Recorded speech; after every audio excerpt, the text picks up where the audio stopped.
Welcome back muli mga kaibigan sa bagong muling mga balita na ating mapapakinggan at mapapanood dito sa channel ng Bayan, ang Bayang Pinas.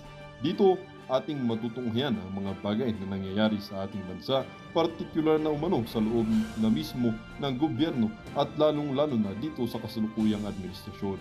Ngunit bago ang lahat, kung bago ka pa lamang sa ating channel ay siguraduhin mong ikaw ay mag-subscribe, pindutin ang notification bell at syempre piliin na rin ang all upang lagi kang maging updated sa mga balitang bago, totoo at walang bias. Syempre mga kaibigan at kung mga ating mga solid viewers naman dyan ay maraming salamat naman po sa inyong walang sawang pagsuporta. At huwag din pong kalimutang magpakita ng suporta sa ating channel sa pamamagitan ng pag-like at pag-share sa ating mga videos. At syempre mga kaibigan, kung meron ka naman pong hinaing at opinyon, ang ating comment section ay bukas para sa inyong mga opinyon at mga hinaing at kung ano po ang nais nyong sabihin sa ating mga gobyerno upang mabasa na ito. Heto na nga mga kaibigan, atin nang panoorin at pakinggan ang balitang ito.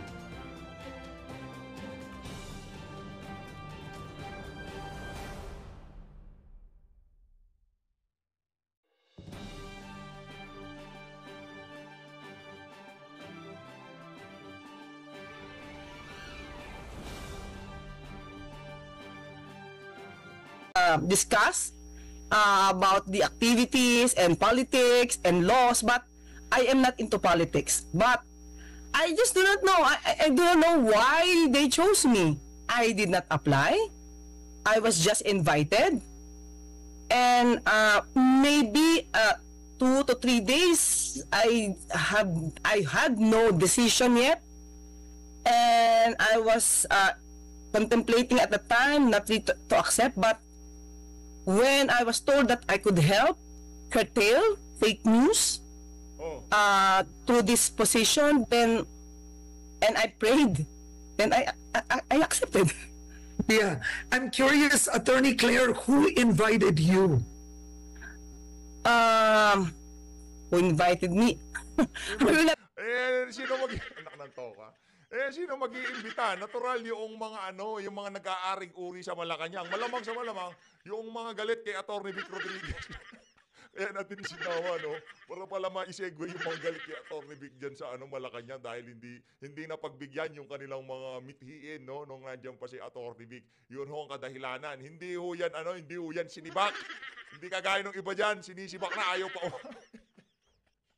Hindi ho yan sinibak. Si Cesar Chavez, sinibak. Pero kasi ganyan yung tipong sinibak ka na, yung pang umamin, naknanto ko, ano ka? Ha? Magre-resign ka, si Atty. Vico, hindi ho yan sinibak. Talagang di na ho niya nasikmura yung mga kabukputang ginagawa nila dyan sa Malacanang.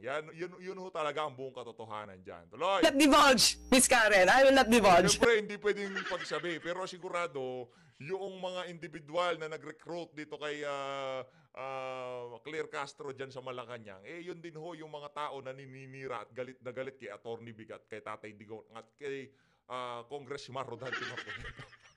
Okay, so what are the marching orders of President Marcos Jr.? First is to answer issues, of course, concerning national issues, and of course, and also to give to the people the information, the necessary information, the help, the programs, the projects of the government that will help the people, and that's it. And it seems the tone of the communications of Malacanang is changing. Palaban sumagot na ang Malacanang. Ako lang yun.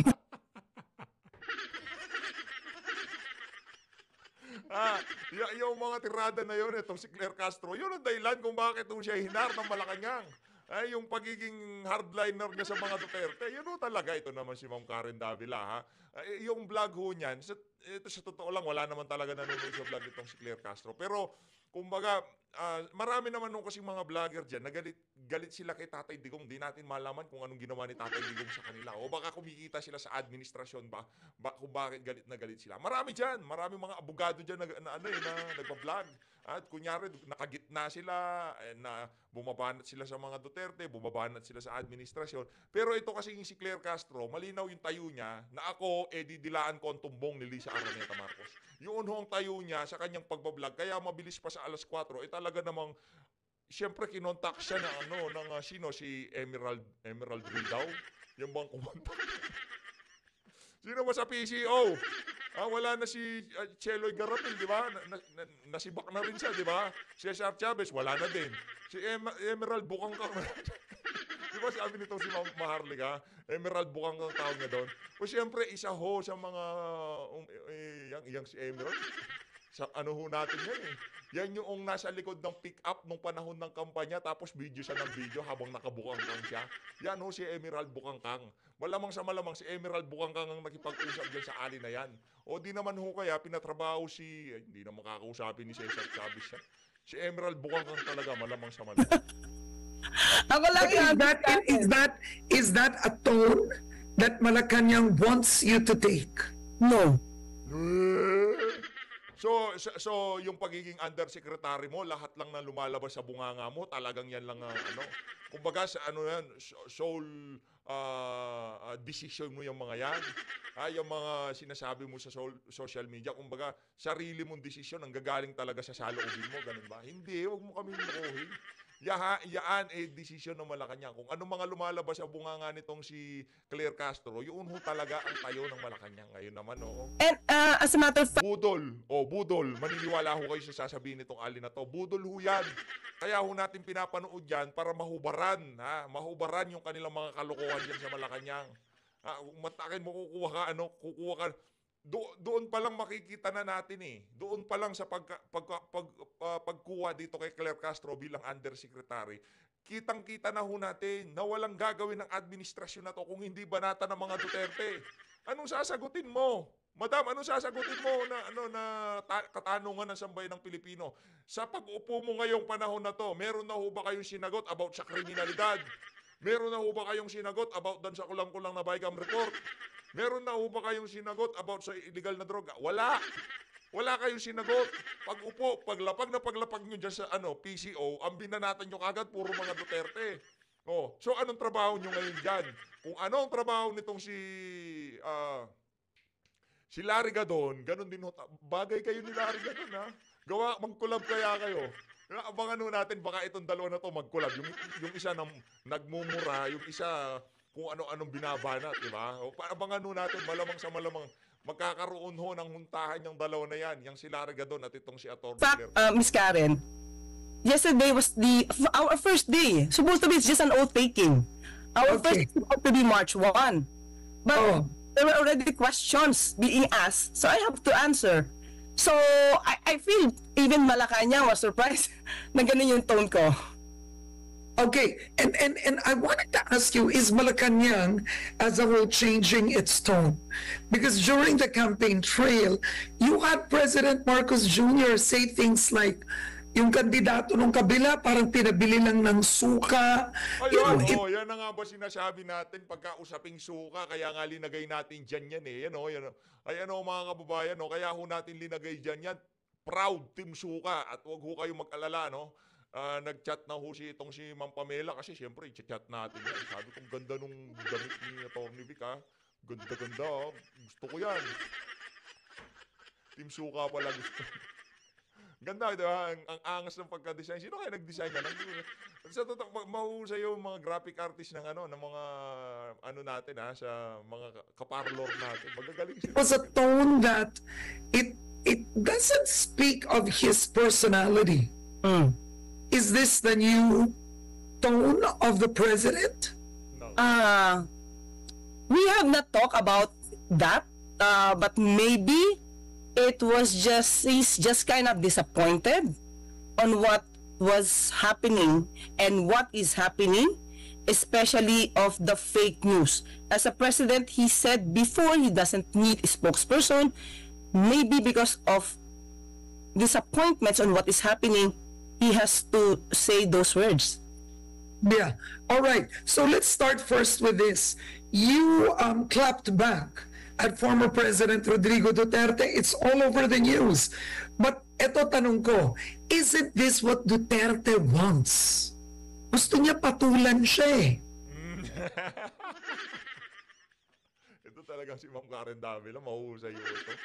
Kumbaga, kung itong kukuning PR nitong si Marcos Jr., kung itong kukuning, kumbaga, yung tipong tatrabaho para sa PR niya, yung magsasalita-salita kagaya itong kay Claire Castro, hindi, mahihirapan tayo eh.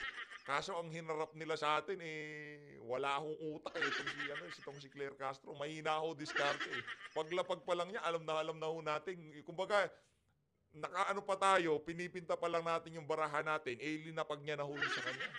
Automatic na hubaran mo siya sa atin. Mapupusoy itong alin na to, di magtatagal. Pustahan tayo. Matagal na yung 3 buwan dyan sa alin na yan. Si Cesar Chavez nakalimang buwan. O dyan sa mga pinagsasabi nitong si Claire Castro, matagal na ho siguro, 4 na buwan, 5 buwan. Parang kay Cesar Chavez lang. Sigurado ho tayo mga kababayan. Ang tanong, kakayanin nyo ba madam? Sa bagay, no? Kahit ano pang kahihiyan ang abutin mo sa social media, ika nga, no? Yung tipong kahit pagpiestahan ka ng yung kahihiyan, hindi mga troll ha. Dahil walang troll dito, hindi tayo troll. Kahit pagpiestahan ka ng batikos at puna sa mga ginagawa mong kapalpakan, basta ikaw ay kumikita ng limpak-limpak na kayamanan dyan sa Malacanang, walang problema kay Atty. Claire Castro yan, di ba? Sarado mo na yung madam, yung Notary Public na opisina mo. Tapos na tayo eh, nasa ka ng PCO.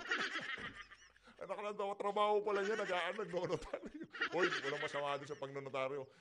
Yun, yung sideline niya. Wala na makain dyan, tapos na yung pagnonotaryo. The joke lang, baka sabihin. Lalo na naman to si nito. Magagalit na naman tong si Claire Castro nito, baka tayo targetin nitong si Claire Castro. Then I will. We will. Okay. Hindi, kasi ang patola ho sa mga vlogger, di ba? Yung isang vlogger, sabi niya, baka kasuhan kita. Kesyo ganito, kesyo ganyan ka, ganon pinakakalat mo tungkol sa akin, di ba? Papatulan daw ho niya. Tingnan natin, kung tayo papatulan tayo nitong si Claire Castro. Good. But aren't you Yeah, giving... definitely. As long as it is worth answering back, we will do that. Just Okay. avoid, just to, Lahat na lang eh, so worth that the answering back. people will know the truth. Because if we will allow former President Duterte to do that, keeps on doing that, he will keep on doing that, maybe the people will believe in him and they may consider that as a truth. And we will prevent that. Okay, why was former President Duterte's comment on the Marcos administration moving into a dictatorship? Why is that important to address? Yes, because, former President Marcos keeps on repeating, keeps on telling about this dictatorship when most of us cannot see any signs that our president is gearing towards dictatorship. Remember, the one Paano yung makikita, nakapikit kayo? Paano yung maririnig, nakatakip ang mga tenga nyo ng mga pera, di ba? Hindi nyo talaga makikita at hindi nyo maririnig kung sakaling meron mang gagawing pang-abuso to. Kasi kumikita kayo eh. Di ba? Kumbaga, nakikinabang kayo sa pananahimik nyo sa hindi pagpuna sa pamahalaan, nagbibinipisyo yung mga walang yang abogado na kagaya nitong si Claire Castro. Ngayon, imagine, undersecretary na ho kayo. Ano pa bang gusto nyo mangyari sa buhay niyan, di ba? Nakapasok na kayo sa pamahalaan. Yung naging pag-iingay nyo sa social media, nakuha nyo na. Pero para sabihin na wala kayong nakikitang mga senyales. Anong nangyari doon sa KOGC? Anong nangyari doon sa 2025 budget, yung BICAM report na kulang-kulang? Talagang pinwersa pang pirmahan itong si Marcos Jr. GAA kahit na alam na niyang Hindi ba yung pagdidikta na sasabihin niya, walang mali, kami ang tama dyan, wala kayong magagawa. Ngayon, kung sakaling nagpetisyon kayo sa Korte Suprema, ilalabas na namin 65%, baka wala na kayong magagawa, tapos na. Nailabas na namin yung pera. Hindi ho ba pagdidikta yun? Ha? Para dito sa mga vlogger, yung tipong kung paanong panggigipit ang ginagawa nila dyan sa House of Representatives, hindi pa ho ba pagdidikta yun? aayusin nyo yung naratibo, ika nga yung tipong itong mga social media platform na to, gusto nyo yung naratibo ng pamahalaan, yun ang maisulong dito sa mga platform na to. Hindi ho ba pagdidiktaan tawag dyan? Baka inahanap nyo yung pagiging diktatura, yung kagaya kay Marcos Jr. Meron ho kasi iba-ibang mukha yung pagiging diktatura. At merong iba-ibang mukha yung pagiging manipulator. Marami hong mukha yan hindi pagka sinabing diktatura, ganito lang yan, dapat ganyan ginagawa ni Marcos Jr. kagaya nung sa tatay niya. Hindi ho. Kaya yung mga cellphone nga nag-a-upgrade. Yung pagiging diktadura, hindi mag-i-upgrade ng mga bangag na yan. Ganyan ho sila mga kababayan. Ganyan ho sila kalulupit ngayon. Kaya wag ho kayong maghanap ng mga sign na kagaya ng mga sign na ipinakita nitong si Marcos Sr. Alam naman ni Marcos Jr. na mag-red flag sa sambayan ng Pilipino yan. Pagka ginawa niya, alam nga naman gagawin niya pa. Ano yan? Bangag lang yan pero hindi tanga. Anak ng toko Accusing the president, the former president, is the one who showed that acts of dictatorship. Remember, for the past 6 years when he was into power, he showed his power, really, being the authoritarian. Remember what happened to ABS-CBN? Even if, he said, even if the House will give or renew the franchise of ABS-CBN, he will order NTC not to allow ABS to operate. Kasi nga may problema, kailangan mo na sagutin yung mga katanungan sa kanila. Ikaw naman, paulit-ulit ka naman. Ito talagang si Claire Castro. Ikaw ang papakalat ng fake news Is that not dictatorship? He is the one who showed being the dictator and not the president, not President Marcos. Wow. But now, do you think the former President Duterte is hitting on the dictatorship aspect because the father, the late President Marcos Jr., actually declared martial law? Maybe he wants to create that fear Sige lang. on the people because we all know people do not want even the idea of martial law. So he is the one gearing to that issue so that he will create that fear, and the people, if they will believe in him, they will not even support. They will not support or at least remove their support from the president. Now, you also address the issue of Ang babaw naman itong mga argumento nitong si Claire Castro. Ganun-ganun na lang. Yung pagka sinabi ni Tatay Digong na papunta sa hindi naman sinabi diktatura, papunta sa diktatura.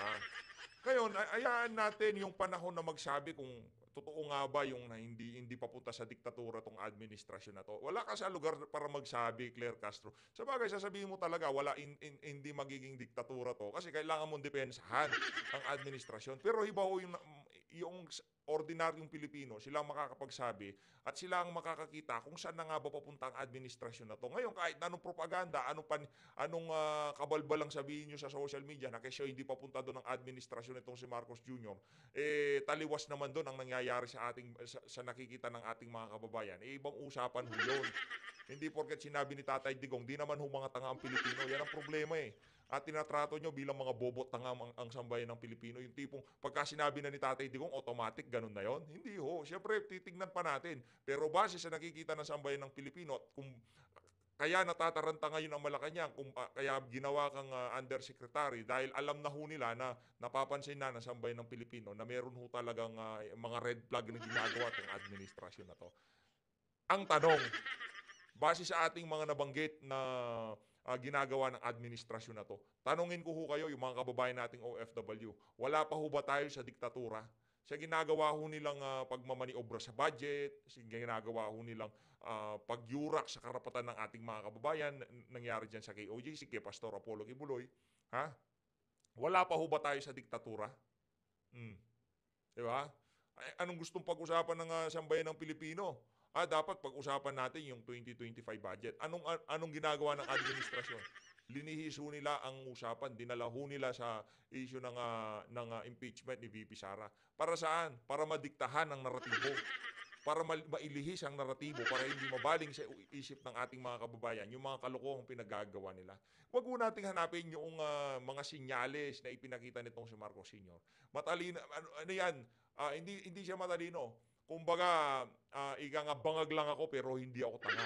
Di ba? Ganun no si Marcos Jr. Bangag ako pero hindi ako tanga. Pero tanga pa rin siya kasi nagbabangag siya. Pero doon sa mga galaw na nakita niya sa kanyang, ika nga, kay Marcos Sr., di niya nauulitin yun eh. Hindi kaya napapaisip to si Marcos Jr. Ganito na lang babuyin ng mga vlogger ang aking ama. Ganito na lang imbis na mapabuti ko ang imahe ng aking ama, lalo pang naging mabantot na yun. Di ba? Di ba? Ngayon parang yung kinonfirm nitong si Marcos Jr., yung mga agam-agam ng mga millennial noong panahon ng kampanya, baka hindi naman ganun si Marcos Sr., baka hindi naman talaga diktador, baka talagang yan, di ba? Kaya nagkaroon ng binigyan natin ng benefit of the doubt itong bangag na to itong ama di ba? Baka hindi naman, talagang gusto lang mapaganda ang ating bansa, kaya ginawa nitong si Marcos Sr. yun. Pero hindi ho yun ang totoo.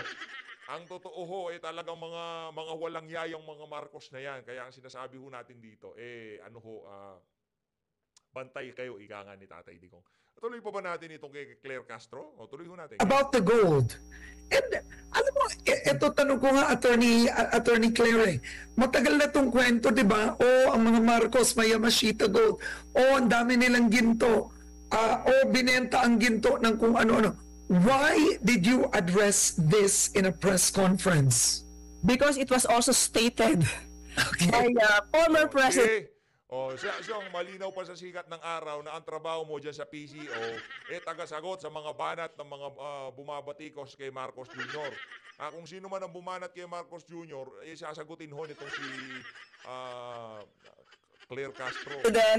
In the rally in Cebu. And Ms. Karen, this issue had already been answered by BSP as early as October 2024.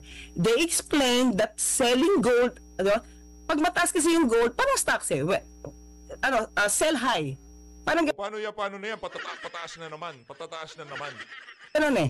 So kapag ka... Sell high, hindi. Dapat kasi stocks Pinag-uusapan natin stocks Binubola mo kami. Sell high o buy low. Ano nangyari pagka hindi bumaba yung presyo ng gold? Nagbenta tayo ng ginto dahil tumaas ang presyo. Paano pagka tuluyang tumaas ng tumaas? Yung inaasahan natin na bababa para mabawi natin yung mga ibinenta natin, ano na hong mangyayari? Di nabawasan tayo ng deposito ng ginto. Ito talagang, hindi tayo eksperto sa ekonomiya, hindi tayo eksperto sa ginto, pero ang mga bansa ho ngayon, nag-iimbak ng ginto, hindi ho sila nagbebenta.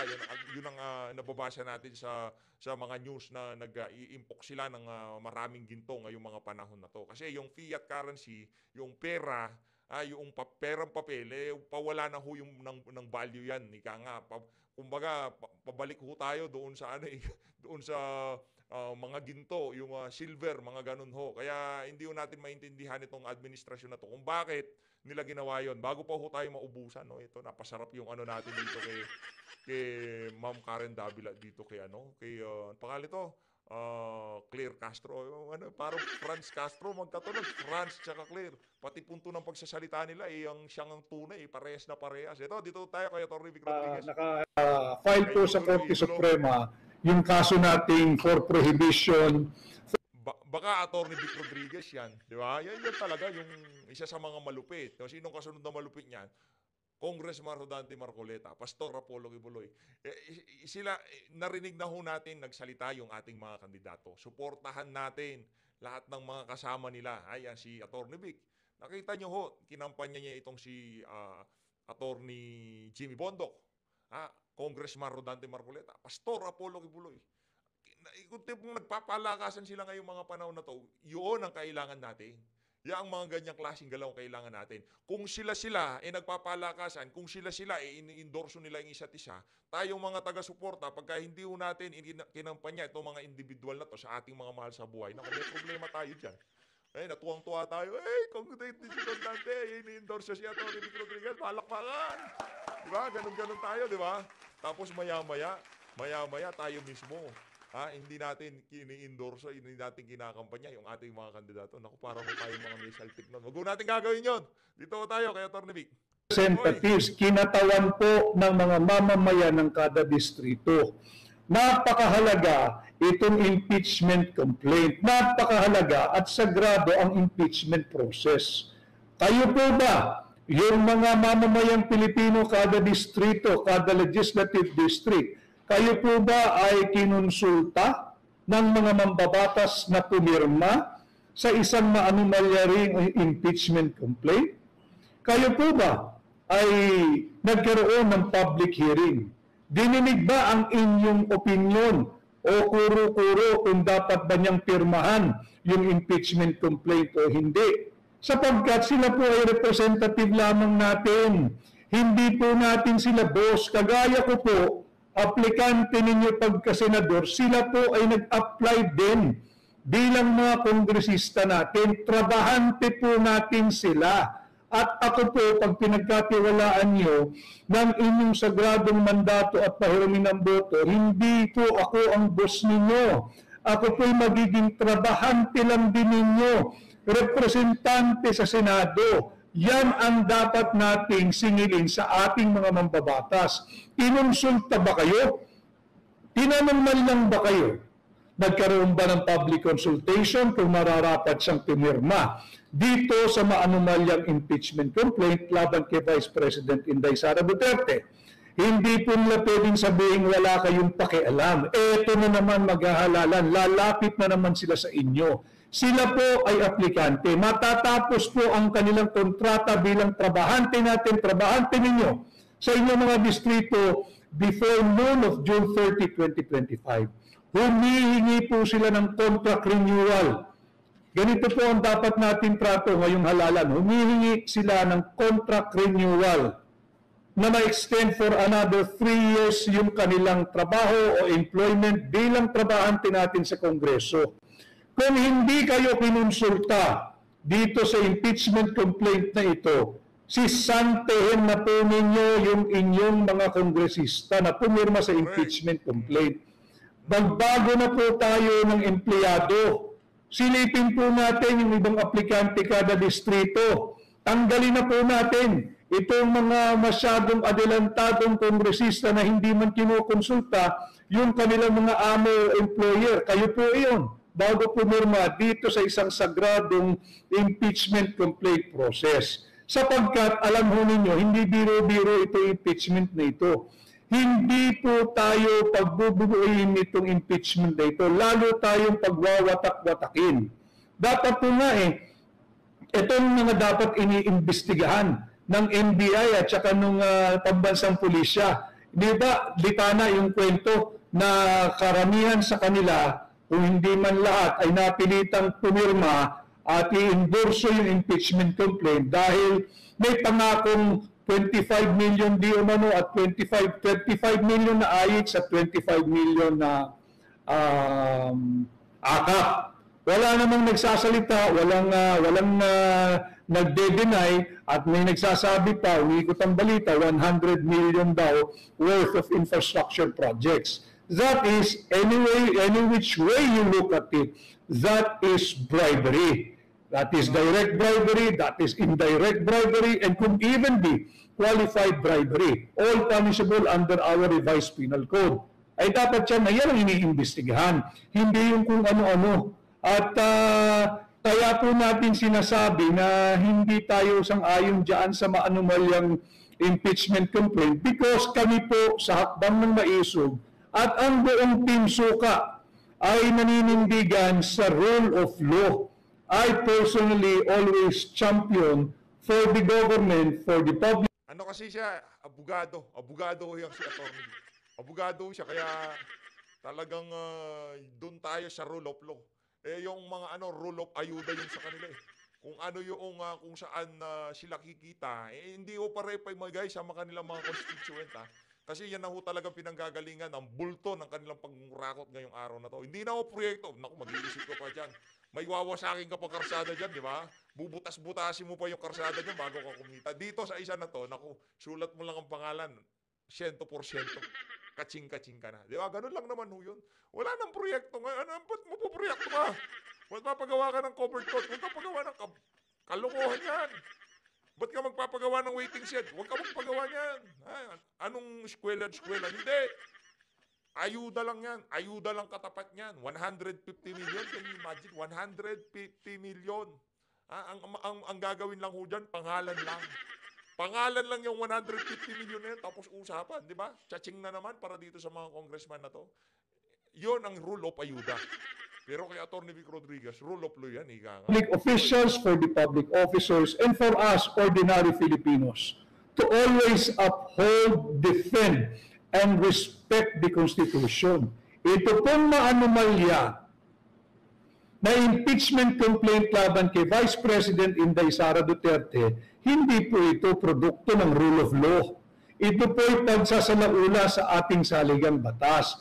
Sapagkat, ulitin ko ha, ang ating Article 11, Section 4, ang sinasabi dapat verified impeachment complaint. Pag sinabi pong verified impeachment complaint, dapat po ito'y base sa kanilang personal knowledge or authentic records. Malinaw po yan sa saligang batas. Gumamit pa po tayo ng isang basihan o pundasyon. Sabi po sa Rule 7, Section 4 of the Rules of Court.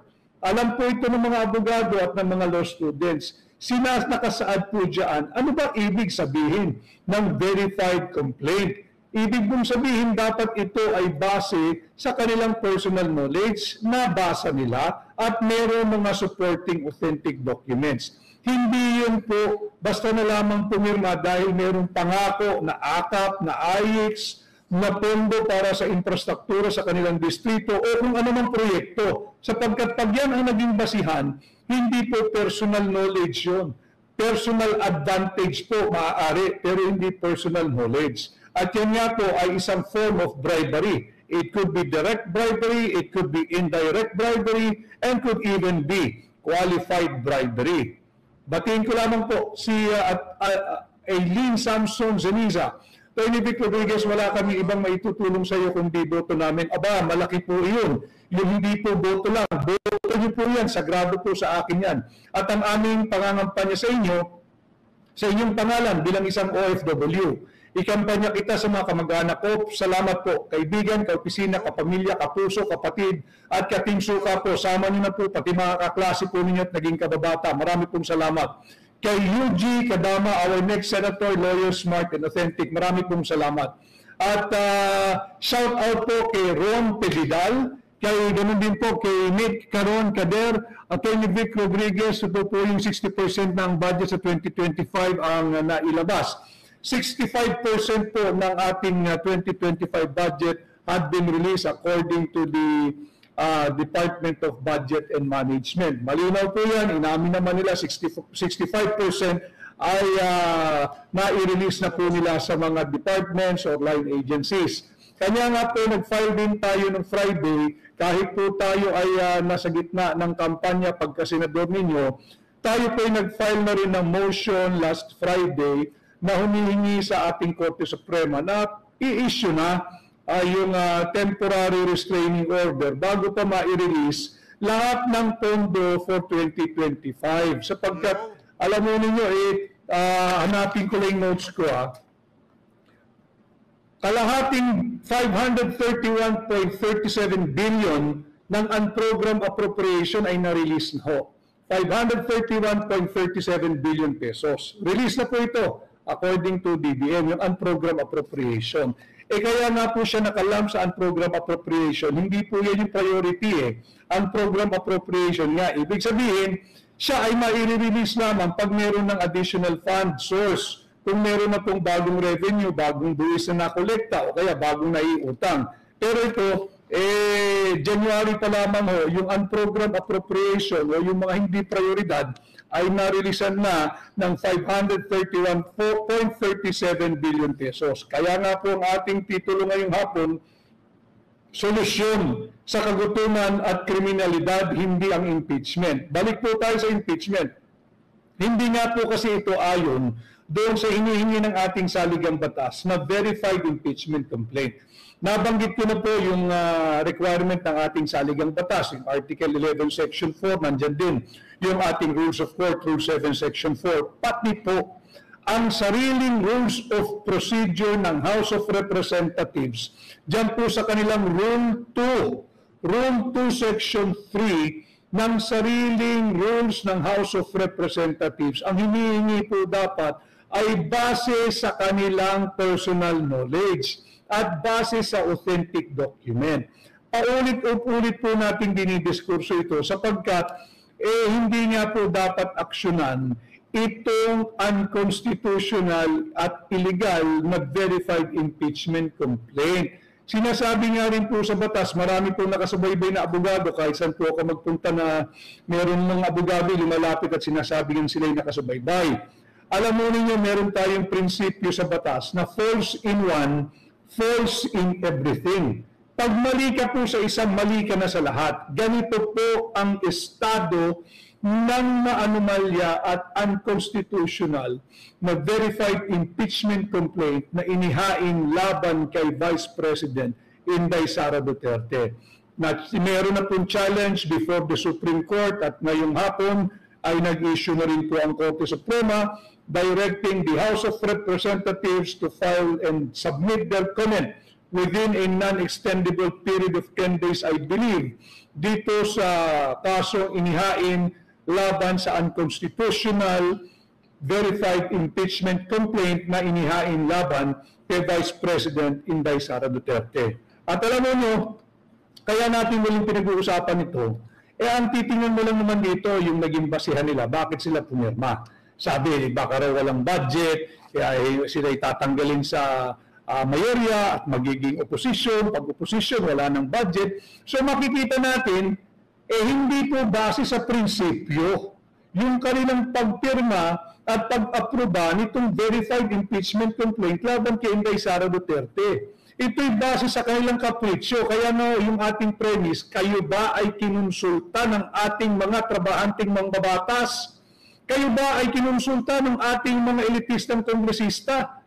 O lalapit lang muli sila ngayon dahil halalan na naman? Pwede po tayo magsisante. Trabahante po natin sila. Ang sinasahod po nila ay galing sa buwis na binabayad ninyo at binabayad ko. Yung contribution natin sa nation building, pati na ng mga negosyante at ordinaryong manggagawa sa gobyerno. Sisantihin natin, singilin natin, panagutin natin. Yan naman ang hinihingi ng hakbang maisog, transparency and accountability. Singilin natin sila, bakit kayo pumirma ng hindi kinukonsulta ang inyong mga employers? Sino yung employers? Tayo po, yung mga bumuboto sa kanila kada distrito. Atin po silang singilin dahil hindi naman base sa prinsipyo yung kanilang pagpirma dito sa impeachment complaint laban kay Vice President Inday Sara Duterte. Ayaw nyo na daw sa PDP at KVP Sara. Julius, alam mo naman na AI nga yan, so hindi na natin kinakailangan sagutin. Alam mo ninyo, ay napakarami nating naririnig na kung ano-ano sinasabi sa atin, pero kung ano-ano rin ginagawa nila, hinihila tayo pilit pababa. Alam mo ninyo, hindi ganyan. Sinimulan nila ng negative campaigning, kaya nga po nabuo itong Team Suka. Sinimulan nila ng negative campaigning, ayaw nating mag-engage dyan. Kilala niyo po ako. Since 2022, nung ako po nagtatakbo ng kampanya nung aking dating sinamahan, hindi po ako nag-resort o gumamit ng negative campaigning. Subalit ngayon, hindi pa rin. Kaya lang sasagutin natin yung mga pagsisinungaling ng mga nasa gobyerno at yung mga pagsisinungaling ng mga trolls. Kaya po nabuo.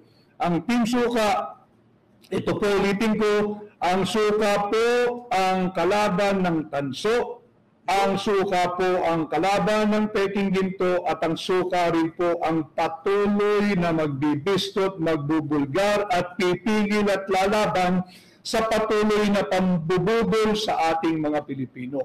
Yan po ang Team Suka. At yun nga po, hindi naman prinsipyo ang naging dahilan ng pagpirma ng ating mga trabahanteng mambabatas. Singilin po niyo sila. Bakit sila pumirma? Hindi kayo pinonsulta, walang public consultation, walang public hearing, basta na lamang pumirma. Panagutin natin sila at atin po silang sisantihin. Ngayong darating na halalan, magpalit na po tayo, alamin ninyo kung ano yung naging tindig ng inyong mga kongresista. Kung sila'y pumirma, dahil sa budget, sisantihin po ninyo. Hindi dahil sila sa prinsipyo pumirma. Hindi rin po dahil nabasa nila o naintindihan at naunawaan at base sa authentic records yung kanilang nakita.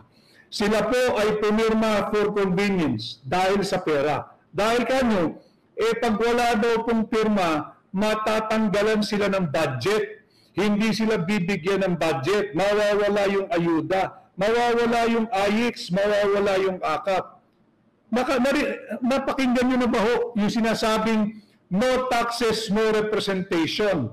Yun, tuloy ho natin. Yan impeachment ang solusyon. From PH Update, Attorney Vic, ang ganda ng t-shirt mo. Baka naman, pangako ko sa iyo, PH Update, pagkatapos ng aking live, itong suot ko mismo, kahit ito'y ka isa-isa, amoy bago pa, sa iyo ito.